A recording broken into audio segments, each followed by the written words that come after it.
हिमविद्या पाठशाला में आप सभी का स्वागत है। अगर आप लोग उत्तराखंड कॉम्पिटिटिव एग्जाम की तैयारी कर रहे हैं या किसी भी लेवल की कॉम्पिटिटिव एग्जाम की तैयारी कर रहे हैं तो ये वीडियो आप लोगों के लिए काफ़ी हेल्पफुल होने वाली है।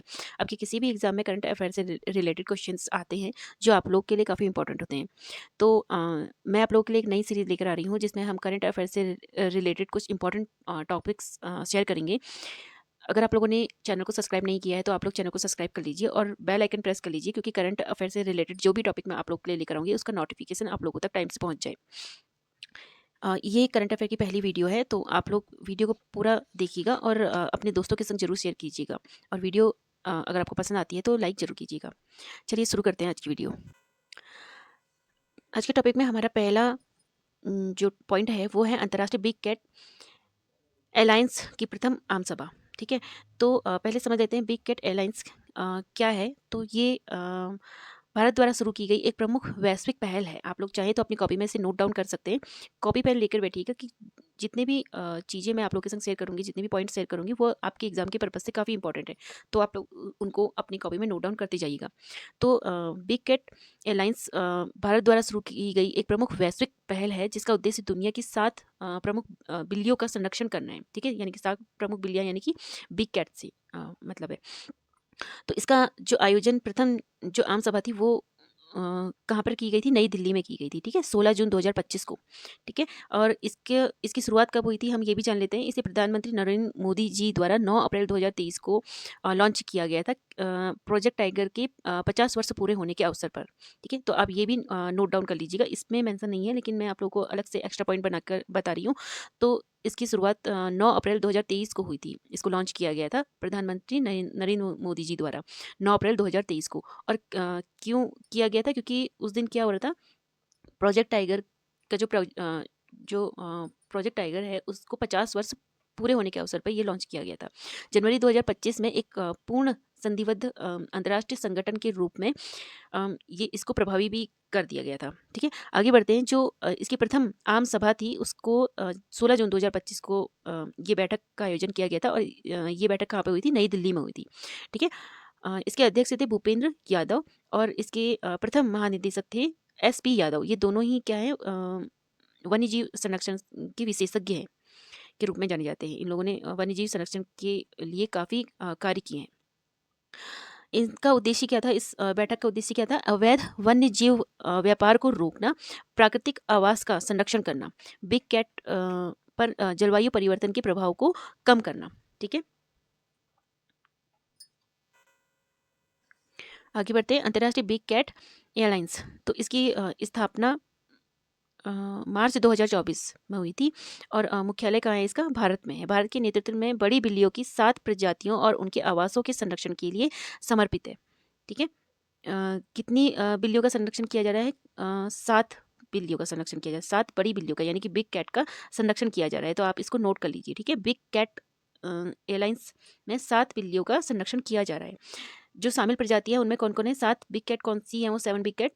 एक तो बाघ है, शेर है, तेंदुआ है, हिम तेंदुआ है, चीता है, और जगुआर है, और प्यूमा है। जगुआर और प्यूमा भारत में नहीं पाए जाते हैं। ठीक है, सदस्य देश इसके कौन कौन है आप ये भी नोट कर लीजिए। बांग्लादेश, मिस्र, Ecuador, Kenya, Malaysia, Armenia, Bhutan, Cambodia, Eswatini, Ethiopia, Guinea, Bharat, Nepal, Liberia, Nicaragua, रूस, सोमालिया और सूरीनाम, अंगोला। ठीक है, ये जो देश हैं ये इनके सदस्य देश हैं। आगे बढ़ते हैं। नोडल निकाय, भारत में इसका नोडल निकाय राष्ट्रीय बाघ संरक्षण प्राधिकरण के तहत किया जाता है, NTCA। ठीक है, इसका महत्व क्या है? संरक्षण के लिए वैश्विक सहयोग, साझा विशेषज्ञता और सह अस्तित्व को बढ़ावा देना है, और समय सीमा पार अवैध शिकार से निपटना है। ठीक है, जो अवैध शिकार इसके होते हैं उससे निपटना है इसका, और संरक्षण के लिए वैश्विक सहयोग। ठीक है, आगे बढ़ते हैं। भारत का पहला, अगला हमारा करंट अफेयर होगा कि भारत का पहला ई वेस्ट रिसाइकलिंग पार्क कहाँ खोला गया है? दिल्ली में खोला गया है। ठीक है, ये भारत का पहला ई वेस्ट रिसाइकलिंग पार्क। इसके घोषणा किसने की थी? दिल्ली के जो पर्यावरण मंत्री थे उन्होंने इसकी घोषणा की थी जून 2025 में। और ये कहाँ पर खोला गया है? होलंबी कलां में खोला गया है, नई दिल्ली में। इसका उद्देश्य है वैज्ञानिक तरीके से ई कचरे का प्रबंध और पुनर्चक्रण करना। ठीक है, ये इंपॉर्टेंट है आपके एग्जाम के पर्पज से, आप लोग इसको नोट करते जाइएगा। मॉडल है इसका सार्वजनिक निजी भागीदारी, पीपीपी मॉडल पर आधारित है ये। ठीक है, ई वेस्ट रिसाइकलिंग पार्क की मुख्य विशेषता क्या है उसे हम देख लेते हैं। इसकी जो प्रति वर्ष 51,000 टन ई कचरा पुनर्चक्रण करने की क्षमता है, मतलब इसका लक्ष्य है। 106 श्रेणियों का कचरा शामिल करने का इसका लक्ष्य है। ठीक है, पार्क में संग्रहण, विघटन, पुनर्चक्रण और नवीनीकरण की अलग अलग सुविधा उपलब्ध करानी है। और श्रमिकों के लिए कौशल प्रशिक्षण केंद्र। इसका महत्व है हरित रोजगार में वृद्धि, अनुचित ई कचरे के निपटान से पर्यावरणीय स्थिरता। ठीक है, तो ये किसके बारे में था? जो भारत के नई दिल्ली में क्या खुला है, ई वेस्ट रिसाइकलिंग पार्क खुला है, उसके बारे में कुछ डिटेल्स थी जो आप लोगों को नोट कर लेनी चाहिए। एग्जाम में इससे रिलेटेड क्वेश्चन आ सकते हैं। जैसे कि क्वेश्चन आ गया कि ई वेस्ट रिसाइकलिंग पार्क कहाँ खोला गया है भारत में, तो नई दिल्ली में खोला गया है। या फिर ई वेस्ट रिसाइकलिंग पार्क किस देश ने ये पार्क खोला है, तो भारत ने खोला है। ठीक है, और इसके उद्देश्य क्या है, इसका महत्व क्या है, ये भी इसके अंतर्गत आ सकता है, तो आप लोगों को इसको भी नोट कर लेना है। चलिए आगे बढ़ते हैं। नाटो शिखर सम्मेलन 2025। ठीक है, नाटो का फुल फॉर्म क्या है, पहले हम उसको जान लेते हैं। नाटो का फुल फॉर्म है नॉर्थ अटलांटिक ट्रीटी ऑर्गेनाइजेशन। ठीक है, इसकी स्थापना हुई थी 4 अप्रैल 1949 को, और इसका जो मुख्यालय है वो कहाँ पर को है, ब्रसेल्स, बेल्जियम में। ठीक है, ये आप लोगों को एक बेसिक इसकी नॉलेज है, ये आपको पता होना चाहिए इसके बारे में। एग्जाम में इसकी फुल फॉर्म आ जाएगी या इसका स्थापना वर्ष आ जाएगा कि कब इसकी स्थापना हुई थी, और इसका मुख्यालय तो ज़्यादातर मुख्यालय वगैरह पूछे जाते हैं, तो ये आप लोगों को नोट कर लेना है। ठीक है, प्रकार है सैन्य संगठन, और नवीनतम जो 32वां सदस्य से जुड़ा है वो है स्वीडन, 2024 में जुड़ा था। ठीक है, अच्छा, अब इसके बारे में हम थोड़ा पढ़ लेते हैं। नाटो क्या करता है, यह विवादों को सुलझाने का एक राजनीतिक मंच है। ठीक है, जो इसके जो होते हैं, सदस्य देश होते हैं, अ, उनको क्या करते हैं, उनके विवादों को सुलझाने का एक राजनीतिक मंच के रूप में ये कार्य करता है। ठीक है, तो नाटो शिखर सम्मेलन 2025 का आयोजन कहाँ किया गया था? इसका आयोजन हुआ था जून 24 और 25 को इसका आयोजन हुआ था। इसमें 32 देश शामिल थे, और इसका आयोजन कहाँ पे किया गया था? नीदरलैंड में, द हेग, नीदरलैंड में आयोजित किया गया था। और नीदरलैंड में इसका आयोजन पहली बार किया गया था। ठीक है, तो ये आप नोट कर लीजिएगा। नाटो शिखर सम्मेलन कहाँ आयोजित किया गया था 2025 में? द हेग में, ब्रैकेट में नीदरलैंड है, यानी कि द हेग, नीदरलैंड में इसका आयोजन किया गया था, और नीदरलैंड में पहली बार इसका आयोजन हुआ था। इस नए महासचिव मार्क रूटे, जो डच के प्रधानमंत्री हैं, के कार्यकाल की शुरुआत की थी, यानी कि नए महासचिव के रूप में इन्होंने शुरुआत की थी यहाँ पे। विशेष अतिथि कौन थे? वोलोडिमिर जेलेंस्की थे इसके विशेष अतिथि। ठीक है, ये क्वेश्चन आता है कि नाटो शिखर सम्मेलन के मुख्य अतिथि कौन थे, तो आपको इसका आंसर पता होना चाहिए। यूक्रेनी राष्ट्रपति थे ये। ठीक है, क्या नाम है? Volodymyr Zelensky. ठीक है, ये आप लोग अपनी कॉपी में अच्छे से नोट डाउन कर लीजिए। मैं उम्मीद करती हूँ आप लोगों को अच्छे से दिख रहा होगा। मुख्य एजेंडा क्या था? रक्षा खर्च का नया लक्ष्य, जीडीपी का 5%। सभी सदस्य देशों ने रक्षा तथा सुरक्षा के लिए खर्च जीडीपी का 5% तक बढ़ाने की सहमति जताई थी।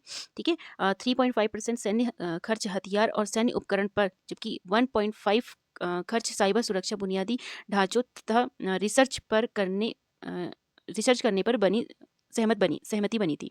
ठीक है, तो आप लोगों को इसको अच्छे से नोट डाउन कर लेना। मैं एक बार और पढ़ देती हूँ। मुख्य एजेंडा, रक्षा खर्च का नया लक्ष्य, जीडीपी का 5%। ठीक है, सभी सदस्य देशों ने रक्षा तथा सुरक्षा के लिए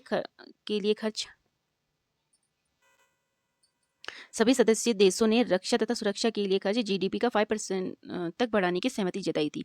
और 3.5 सैन्य खर्च हथियार तथा सैन्य उपकरण पर, जबकि 1.5% खर्च साइबर सुरक्षा और बुनियादी ढांचों तथा रिसर्च पर सहमति बनी थी। ठीक है, सामूहिक सुरक्षा की पुष्टि, अनुच्छेद 5। ठीक है, अनुच्छेद 5 के अंतर्गत क्या हुआ था इसमें? नाटो के संविधान वॉशिंगटन संधि के अनुच्छेद 5 को फिर से स्पष्ट किया गया। ठीक है, जिसमें एक पर हमला और सभी पर हमला को दोहराया गया था। तो वाशिंगटन संधि के अंतर्गत जब नेटो के संविधान अनुच्छेद 5 में ये बात फिर से दोहराई गई है कि जिसमें इसमें स्पष्ट किया गया है कि एक पे हमला सभी पर हमला को दोहराया गया है। कहने का मतलब ये है कि जैसे जो इसके सदस्य देश होते हैं उन पर अगर किसी बाहरी देश ने अगर उन पे हमला किया है तो ये क्या करते हैं, उन अपने सदस्य देश को मदद मदद करते हैं। ठीक है, उनके सभी सदस्य देश अपने जो भी सदस्य देश होगा उसकी मदद करेंगे। उनके बीच में किसी भी प्रकार का विवाद जो होगा उनको सुलझाने का कार्य करता है नेटो। ठीक है, तो जो बाहरी देश अगर उनके सदस्य देश पे किसी भी तरह का युद्ध करता है या उनकी समस्या खड़ी करता है तो उन सभी पर वो कार्य करता है नेटो। नेटो को मजबूत, निष्पक्ष और घातक बनाने पर बल दिया गया है। यूक्रेन का समर्थन, रूस के आक्रमण के विरुद्ध यूक्रेन को सैन्य सहायता जारी रखने पर सहमति। नेटो की सदस्यता को लेकर कोई स्पष्ट राय नहीं बनी थी। ठीक है, अ, अन्य मुद्दे इसके और क्या थे? ईरान इजराइल संघर्ष पे इस पे बात की गई थी। साइबर तथा अंतरिक्ष सुरक्षा, रक्षा क्षमता में वृद्धि का निर्णय। स्पेन द्वारा जीडीपी के 5% निर्णय का विरोध किया गया था। स्पेन ने क्या किया था? जीडीपी के जो 5% जो निर्णय जो लिया गया था, सहमति जो जताई थी यहाँ पर को, तो उस पे स्पेन ने विरोध किया था। अमेरिकी राष्ट्रपति की स्पेन पर आर्थिक प्रतिबंधों की चेतावनी। ठीक है, बाकी हम लोगों ने नेटो के बारे में जो इसकी फुल फॉर्म, स्थापना, मुख्यालय है, इसके बारे में हम लोग पढ़ चुके हैं।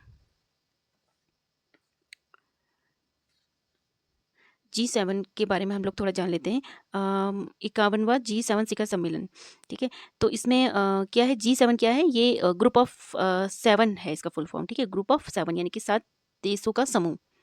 इसका आयोजन जो 51वां G7 शिखर सम्मेलन है, ये 15 से 17 जून 2025 के बीच में कनानिस्किस, एल्बर्टा, कनाडा में हुआ था। ठीक है, कनानिस्किस में दूसरी बार आयोजित हुआ था और पहली बार कब हुआ था? 2002 में हुआ था। अध्यक्षता किसने की थी? मार्क कार्नी ने की थी जो कनाडा के प्रधानमंत्री थे। और इसके विशेष अतिथि कौन थे? प्रधानमंत्री नरेंद्र मोदी, यानी कि भारत के प्रधानमंत्री नरेंद्र मोदी इसके मुख्य अतिथि थे। प्रमुख एजेंडा क्या था? वैश्विक संघर्ष, इजराइल ईरान युद्ध, इजराइल की आत्मरक्षा का समर्थन, यूक्रेन रूस संघर्ष, रूस के विरुद्ध यूक्रेन को समर्थन, अंतर्राष्ट्रीय मानवीय सहायता तथा शरणार्थी संरक्षण। आर्थिक पर्यावरण मुद्दे पे जो बातचीत हुई थी उसमें क्या कहा गया है कि वैश्विक आर्थिक स्थिरता पर बल दिया गया, जैसे मुद्रास्फीति, आर्थिक मंदी, आपूर्ति श्रृंखला की सुरक्षा। ठीक है, डिजिटल संक्रमण, उभरती तकनीकों पर सहयोग, ऊर्जा सुरक्षा, नवीनीकरण स्रोतों तथा हरित हाइड्रोजन पर बल, जलवायु परिवर्तन, नेट जीरो लक्ष्य, साइबर सुरक्षा तथा एआई, क्वांटम कंप्यूटरिंग। G7 के बारे में कुछ चीज़ें हैं। विकसित देशों का एक अंतर्राष्ट्रीय आर्थिक संगठन है। ठीक है, G7 विकसित देशों का एक अंतर्राष्ट्रीय आर्थिक संगठन है और 1975 में फ्रांस के राष्ट्रपति वालेरी जेस्कार्ड डी एस्ते द्वारा इसको गठित किया गया था। किसके द्वारा? G7 को किसके द्वारा गठित किया गया था? जो फ्रांस के राष्ट्रपति थे, वालेरी जेस्कार्ड डी एस्ते द्वारा इसको 1975 में गठित किया गया था। G6 के रूप में प्रथम बैठक हुई थी। इसकी प्रथम बैठक G6 के रूप में हुई थी। ठीक है, वर्ष 1976 में कनाडा इससे जुड़ा और फिर उसके बाद 1998 में रूस भी इसमें शामिल हुआ, लेकिन 2014 में रूस को फिर इसमें से निष्कासित कर दिया गया क्योंकि क्रीमिया पर कब्जे के बाद इसको यहाँ से निष्कासित कर दिया। रूस ने क्रीमिया पर कब्जा कर लिया था, इस वजह से 2014 में फिर रूस को हटा दिया गया। इसके प्रमुख सदस्य कौन कौन से हैं आप देख लीजिए। अमेरिका है, कनाडा है, United kingdom, Japan, Italy, Germany and France. ठीक है, तो आज के करंट अफेयर में सिर्फ इतना ही। फिर आगे मैं आप लोगों को अदर करंट अफेयर के साथ एक नई वीडियो के साथ मिलूंगी। वीडियो को लास्ट तक देखने के लिए बहुत बहुत धन्यवाद। अपने दोस्तों के संग जरूर शेयर कीजिएगा और लाइक जरूर कीजिएगा। Thank you.